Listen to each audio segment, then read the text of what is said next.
حضرت عیسیٰ علیہ السلام کا مکمل اور ایمان افروز واقعہ۔ حضرت عیسیٰ علیہ السلام اللہ کے عظیم پیغمبر اور اولو العزم انبیاء میں سے ہیں۔ اللہ نے انہیں بغیر باپ کے معجزانہ طور پر حضرت مریم کے بطن سے پیدا فرمایا۔ معجزاتی پیدائش۔ قرآن کے مطابق حضرت عیسیٰ علیہ السلام کی پیدائش ایک الہی معجزہ تھی۔ اللہ تعالیٰ نے حضرت مریم کو فرشتہ کے ذریعے خوشخبری دی۔ اے مریم، اللہ تجھے ایک پاکیزہ بیٹے کی خوشخبری دیتا ہے جس کا نام عیسیٰ ہوگا۔ سورۃ آل عمران 45۔ حضرت مریم علیہ السلام جب قوم کے پاس آئیں تو سب نے الزام لگایا، مگر حضرت عیسیٰ علیہ السلام نے گود میں بول کر اپنی صفائی دی۔ میں اللہ کا بندہ ہوں، اس نے مجھے کتاب دی ہے اور نبی بنایا ہے۔ سورۃ مریم 30۔ حضرت عیسیٰ علیہ السلام کے معجزات۔ اللہ تعالیٰ نے حضرت عیسیٰ علیہ السلام کو بہت سے عظیم معجزات عطا فرمائے۔ اندھوں اور کوڑ کے مریضوں کو شفا دینا، مردوں کو اللہ کے حکم سے زندہ کرنا، مٹی سے پرندہ بنا کر پھونک مارنا اور وہ زندہ اڑنا، انجیل کا نزول اور بنی اسرائیل کی ہدایت۔ میں اللہ کے حکم سے اندھے کو بینا اور کوڑھی کو تندرست کرتا ہوں اور مردوں کو زندہ کرتا ہوں۔ سورۃ آل عمران 49۔ یہودیوں کی سازش اور صلیب کا واقعہ۔ بنی اسرائیل کے یہودی سردار حضرت عیسیٰ علیہ السلام کے دشمن بن گئے۔ انہوں نے رومی بادشاہ کے ساتھ مل کر انہیں سولی دینے کی سازش کی، لیکن اللہ نے حضرت عیسیٰ علیہ السلام کو بچا لیا اور انہوں نے اسے نہ قتل کیا نہ سولی پر چڑھایا، بلکہ انہیں شبہے میں مبتلا کر دیا گیا۔ سورۃ النساء 157۔ حضرت عیسیٰ علیہ السلام کا آسمان پر زندہ اٹھایا جانا۔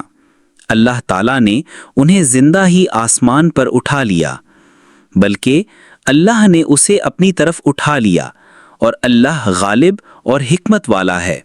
سورۃ النساء 158۔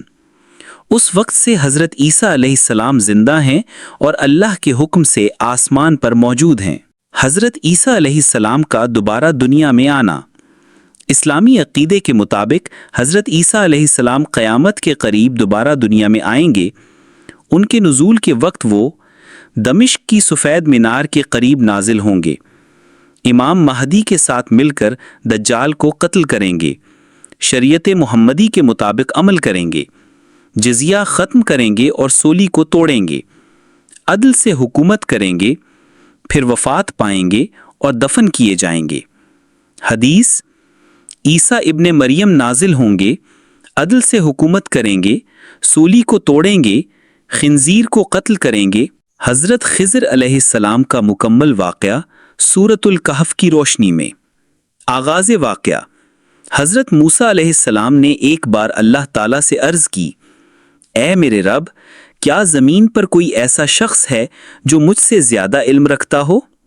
اللہ تعالیٰ نے فرمایا، ہاں، ہمارا بندہ خضر۔ حضرت موسیٰ علیہ السلام نے خضر علیہ السلام سے ملاقات اور علم سیکھنے کی خواہش کی۔ اللہ نے انہیں نشانی دی کہ جہاں مچھلی گم ہو جائے وہی خضر سے ملاقات کی جگہ ہوگی۔ حضرت موسیٰ اپنے خادم یوشع بن نون کے ساتھ سفر پر روانہ ہوئے۔ گم شدہ مچھلی اور ملاقات۔ ایک جگہ وہ ایک چٹان کے پاس آرام کرنے رکے، وہاں مچھلی جو وہ ساتھ لائے تھے دریا میں زندہ ہو کر نکل گئی۔ جب حضرت موسیٰ کو یاد آیا وہ واپس اسی مقام پر گئے، وہاں حضرت خضر علیہ السلام سے ملاقات ہوئی۔ حضرت خضر علیہ السلام سے اجازت۔ حضرت موسیٰ نے فرمایا، کیا میں آپ کے ساتھ رہ سکتا ہوں تاکہ آپ مجھے وہ علم سکھائیں جو آپ کو سکھایا گیا ہے؟ حضرت خضر نے فرمایا، تم میرے ساتھ صبر نہیں کر سکو گی۔ حضرت موسیٰ نے وعدہ کیا کہ وہ صبر کریں گے اور پھر سفر کا آغاز ہوا۔ 3 عجیب و حکمت خیز واقعات۔ 1. کشتی کا سوراخ کرنا۔ حضرت خضر نے ایک غریب لوگوں کی کشتی کو سوراخ کر دیا۔ حضرت موسیٰ نے اعتراض کیا، آپ نے ان لوگوں کی کشتی کو نقصان کیوں پہنچایا؟ حضرت خضر نے کہا، میں نے کہا تھا تم صبر نہیں کر سکو گے۔ 2. ایک بچے کو قتل کرنا۔ کچھ دیر بعد حضرت خضر نے ایک بچے کو قتل کر دیا۔ حضرت موسیٰ نے کہا، آپ نے ایک بے گناہ جان کو ناحق قتل کیا، یہ بہت بڑی بات ہے۔ حضرت خضر نے پھر صبر کا وعدہ یاد دلایا۔ 3. دیوار کو مفت میں ٹھیک کرنا۔ ایک بستی میں داخل ہوئے، وہاں کے لوگوں نے مہمان نوازی نہ کی، مگر حضرت خضر نے ایک گرتی ہوئی دیوار کو بغیر کسی اجرت کے ٹھیک کر دیا۔ حضرت موسیٰ نے کہا، آپ ان سے اس کام کی اجرت تو لے سکتے تھے۔ حضرت خضر علیہ السلام کی حکمت بھری عیب وضاحت۔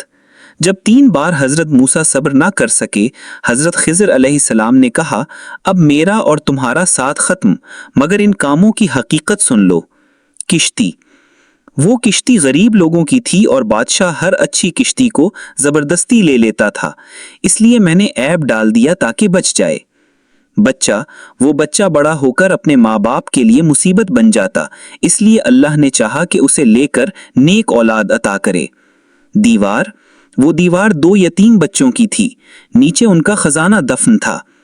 ان کا باپ نیک آدمی تھا، اس لیے اللہ نے چاہا کہ خزانہ محفوظ رہے جب تک بچے بڑے نہ ہو جائیں۔ سبق۔ ہر بات فوراً سمجھ نہیں آتی، اللہ کی حکمت وقت کے ساتھ ظاہر ہوتی ہے۔ صبر علم سیکھنے کے لیے ضروری ہے۔ ظاہر کچھ اور ہوتا ہے، حقیقت کچھ اور۔ اللہ اپنے نیک بندوں کی نسلوں کا بھی خیال رکھتا ہے۔ حضرت خضر علیہ السلام آج بھی زندہ ہیں۔ اکثر علماء کا ماننا ہے کہ حضرت خضر علیہ السلام آج بھی زندہ ہیں اور اللہ کے حکم سے خاص کام انجام دیتے ہیں، مگر ان کی زندگی اور مقام پر پردہ ہے۔ حضرت الیاس علیہ السلام کا تفصیلی واقعہ۔ تعارف۔ حضرت الیاس علیہ السلام کا ذکر قرآن مجید میں 2 جگہ آیا ہے، سورۃ الصافات آیات 123 سے 132، سورۃ الانعام آیات 85۔ آپ حضرت ہارون علیہ السلام کی نسل سے تھے اور بنی اسرائیل کی طرف اللہ کے نبی بنا کر بھیجے گئے۔ آپ کا زمانہ حضرت سلیمان علیہ السلام کے بعد اور حضرت زکریا علیہ السلام سے پہلے کا ہے۔ قوم اور ماحول۔ حضرت الیاس علیہ السلام کو شام کے علاقے بعلبک موجودہ لبنان میں ایک قوم کی طرف بھیجا گیا جو ایک بت بعل کی عبادت کرتی تھی۔ یہ قوم نعمتوں کے باوجود بت پرستی، بے حیائی اور نافرمانی میں مبتلا تھی۔ دعوت توحید۔ حضرت الیاس نے انہیں صبر و حکمت سے اللہ کی طرف بلایا، کیا تم بعل کو پکارتے ہو اور سب سے بہتر پیدا کرنے والے کو چھوڑ دیتے ہو؟ سورۃ الصافات 125۔ آپ نے فرمایا کہ صرف اللہ کو پکارو، وہی تمہارا رب ہے جو تمہیں رزق دیتا ہے، بارش برساتا ہے اور زندگی دیتا ہے۔ قوم کا انکار۔ افسوس کے ساتھ قوم نے حضرت الیاس علیہ السلام کی بات نہ مانی، بلکہ ان کا مذاق اڑایا اور انہیں دھمکیاں دیں۔ حضرت الیاس نے اللہ تعالیٰ سے فریاد کی۔ قحط کا عذاب۔ اللہ تعالیٰ نے حضرت الیاس کی دعا سے قوم پر شدید قحط مسلط کیا۔ سالوں تک بارش نہ ہوئی، اناج ختم ہو گیا اور لوگ بھوکے مرنے لگے۔ جب قحط نے انہیں جھنجھوڑا، تب جا کر انہیں ہوش آیا اور حضرت الیاس سے کہا کہ اگر تم دعا کرو اور قحط ختم ہو تو ہم ایمان لے آئیں گے۔ حضرت الیاس نے اللہ سے دعا کی، بارش ہوئی، زمین پھر سے زرخیز ہوئی، مگر قوم نے وعدہ وفا نہ کیا اور پھر سے شرک اور نافرمانی میں مبتلا ہو گئی۔ اللہ کی ناراضگی۔ جب وہ باز نہ آئے تو اللہ نے ان پر دوسرے عذاب نازل کیے اور حضرت الیاس علیہ السلام سے انہیں جدا کر دیا۔ حضرت الیاس علیہ السلام کی خصوصیات۔ اللہ کے خالص اور برگزیدہ بندے، نرم مزاج، دعا گو اور صابر، اللہ کی عبادت میں مشغول، علم اور تقوی کے پیکر، اللہ کے خالص اور برگزیدہ بندے۔ حضرت الیاس علیہ السلام آج بھی زندہ ہیں۔ بعض روایات کے مطابق حضرت الیاس علیہ السلام ان 4 انبیاء میں شامل ہیں جو آج بھی زندہ ہیں: حضرت عیسیٰ علیہ السلام، حضرت خضر علیہ السلام، حضرت ادریس علیہ السلام اور حضرت الیاس علیہ السلام۔ ان کی زندگی کے بارے میں تفصیلات مکمل طور پر ظاہر نہیں کی گئی، مگر یہ بات اللہ کی حکمت کا حصہ ہے۔ قرآن کا احترام۔